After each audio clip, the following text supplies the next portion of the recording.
नोंथांमोननि नैबे निउस चेनेलनि गेजेरजों बेखौनो फोरमायगोन जे नै दिनैनि जोंनि जा इउपिपिएफ हान्जा जथायै बिपिपि जथायै अमेन विंस आरो इउथ बिपिपि दिनैनि जा जुथुमा बे जुथुमायाव जोंनि जा अमेन विंसनि आफाद दाफुंनाय बे दाफुंनाय बेलायाव जोंहा गिबियावनो जानानै थांखाबाय दिनै थांखि लानाया बेनो जे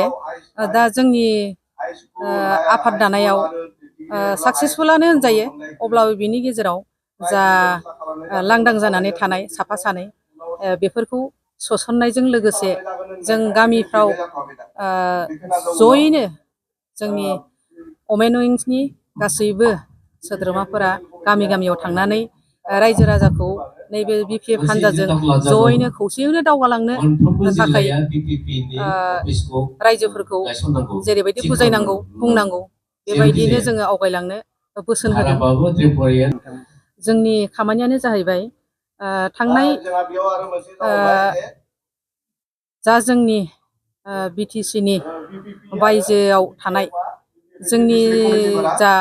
खल्लबसे फिसा रायजो कसारि काउन्सिल बे काउन्सिलाव थांनाय खेबनि जा जोंनि जा जों सायख'नानै होदोंमोन बिथांमोनहा जेरैबायदियै जोंनि नांगौ बायदियै जाफुंसार होनो हायाखै बे खेबाव नैबे जोंनि बिपिपि हान्जाजों जोङो जोंनि मोननांगौ नैबे खल्लबसे रायजोनि जा मोननांगौ बेफोर मोननांगौखौ जाफुंसार होनो हागोन बे बेलाखौ लानानै जोङो खौसेयै आवगायबोनो थाखाय